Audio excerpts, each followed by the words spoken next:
Alright, so I'm going to be showing how to upgrade the RAM and replace the keyboard on this HP. This is a 15-F010DX. I'm guessing it's an HP Pavilion. It doesn't exactly say on here, but yeah, 15-F010DX. Alright, so first thing we're going to do, not really necessary, but let's go ahead and remove the battery first actually. So we'll slide both of these to the center and then we'll just pull the battery out. I believe this one is spring loaded and this one is not.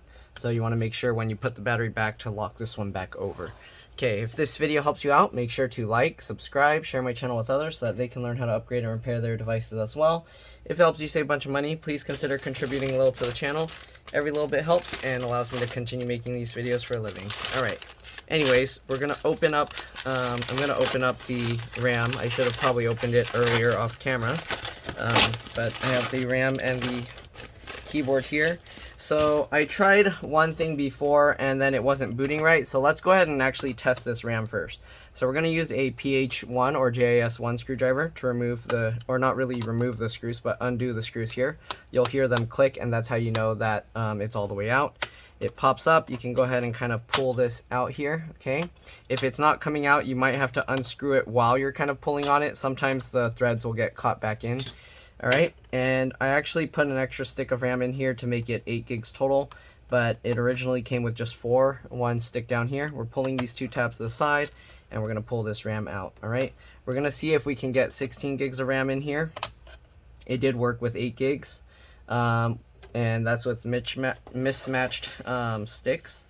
So we're gonna try now with 2 8 gig sticks. This one we ended up getting, it says it's Mac memory, but there's not usually specifically Mac memory. It's more like the speed and things like that that affect whether it will work or not in the computer. So anyways, we're gonna get this RAM in, just line it up. Okay, it goes in at an angle, and then while you're holding it into place, push this down to click it into place. Okay, you're gonna do the same thing with the other stick, and then we're gonna see if it boots up, because again, before I tried 16 gigs, I had another 2 8 gig sticks and it didn't work, but it could be because it was a different speed. I didn't know what speed that RAM was. Alright, at an angle, we're gonna get this in, drop this in. Alright, and then let's go ahead and get this screw back down. The keyboard's also pretty easy to replace. You just need a very thin tool to help pry it up, and the screwdriver as well. But other than that, this is a pretty simple model to work on as far as the RAM and the keyboard goes. The hard drive you do have to open up and take apart the entire thing. I have a video, I don't know if it's specifically this model, but the model's like pretty much the same thing, just different configuration. Alright, so we're getting the battery back in. I'm going to lock this back into place. Let's flip this over and let's see if this boots, because before it would kind of start up, but then it doesn't actually completely boot into Windows. So I press the power button, I hear the fan, okay, I see the screen coming up. Sometimes it'll say the memory has changed. Let's see, I don't know, it might not do it on this one. Okay, it's restarting itself. Oh, and it's booting. Okay, so we should be good to go. They did put Ubuntu on here, as you saw, Linux. So it's booting. Before it wouldn't even do that, so we should be good to go. Last time when I put the 16 gigs, maybe the 16 gigs I had was a different speed, or maybe one of the sticks was bad because I had it just lying around for a very long time. Maybe I took it out of a computer one time because it was defective and I forgot, I didn't write it on there. So sometimes that ends up happening. Alright, anyways, we're going to remove the keyboard now. So to remove the keyboard, there's one screw holding it in right here. Again, using the PH1 or JIS1 screwdriver. Undo that, get that, set that aside. We're going to flip this back over. Open this back up. Okay, also this thing before kind of broke off the plastic. I kind of just glued that back in place and it seems like it's holding on. So yeah, I mean that glue is supposed to hold, sit for more than 24 hours, but anyways, let's go ahead and pop the keyboard out now. So now that we got that one screw out, we're going to start towards the middle. I have this really thin tool.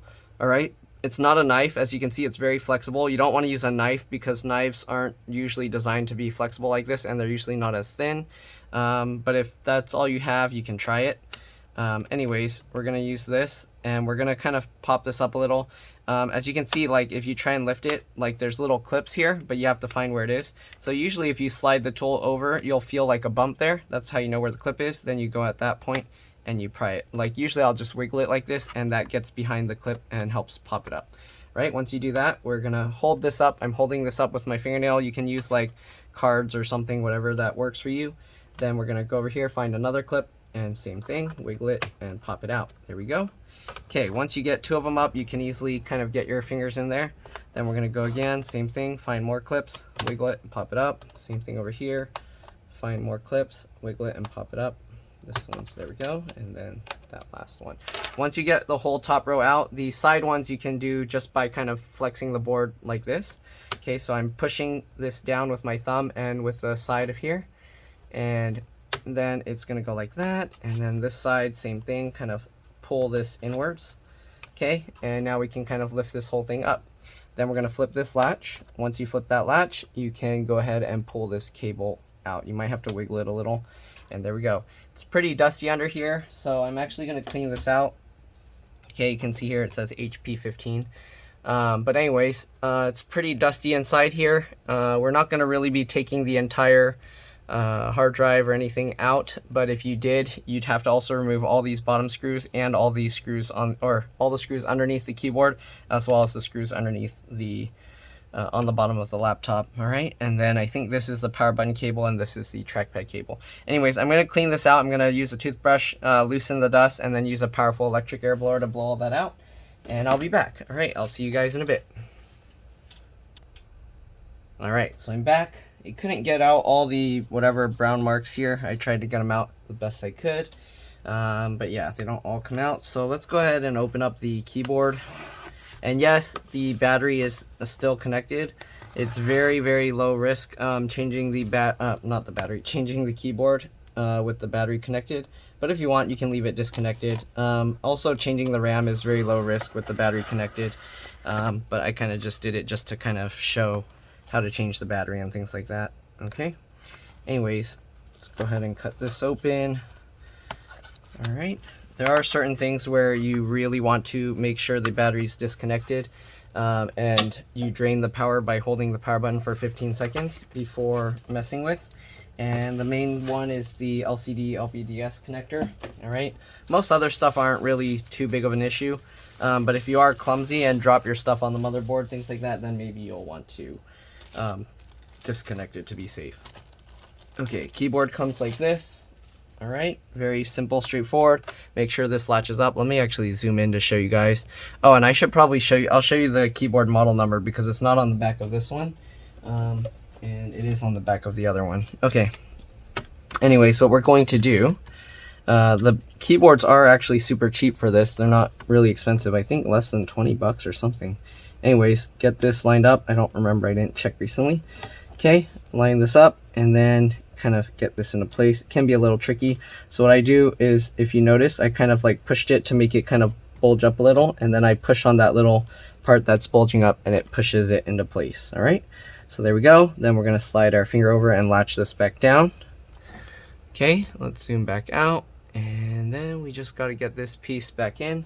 Get the little feet in first at an angle. Once you do that, then we're going to push around the outside edge here. Okay. Okay, hopefully this keyboard is going to fit okay and not have any issues. So we get the outside edge in first. Okay, same thing over here. Okay, good. And then we can go ahead and push the upper edge in. Okay. Wow, these clips are like a lot tighter fit than the original one. Okay, but go ahead and push them in. Okay, there we go. You can hear the click. This one doesn't want to stay clicked down. Oh, actually, okay. This key is messed up, so I might have to get, I don't know if that's because the clip is not lining up right. Yeah, because that's not going to be good. Nope, something's wrong with that key. So I guess I'm going to have to order another keyboard and replace it again, because this key, you can see, it gets stuck in there. Shoot, that's not good. I can try popping it out and see if it can be repaired, but I mean, it's brand new, it shouldn't need repair, so I'm probably gonna order another keyboard and replace it again, because why not? It's not like it's very difficult to do. Okay, so we just gotta wobble this and get this back out. All right, anyways, well, I'll leave it in for now. Yeah, I don't know why this one doesn't stay popped up. The rubber piece underneath is probably messed up.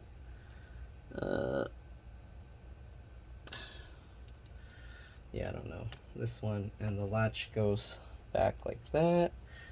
Let's see here, can I pop it out easily? If I can pop it out easily and fix it, then I will, but this one, usually these are a little bit risky to pop out, so I think I'm gonna leave it. Okay, because I don't want them to say I damaged it more and then blame me for it.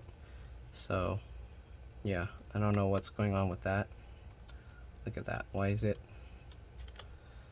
it keeps getting sucked back in. All right, anyways, we're just gonna get this back in, put the screw in, and that's pretty much all there is to it. So hopefully this video helped you guys out. If it did, make sure to like, subscribe, share my channel with others so that they can learn how to upgrade and repair their devices as well. If it helps you save a bunch of money, again, please consider contributing a little to the channel. Every little bit helps and allows me to continue making these videos for a living. But yeah, that's pretty much it. Thanks for watching, and I'll see you all in the next one. Oh, and that screw, if it's not going in, you might have to go underneath, hold the keyboard up, and then get that into place. Yep, there we go.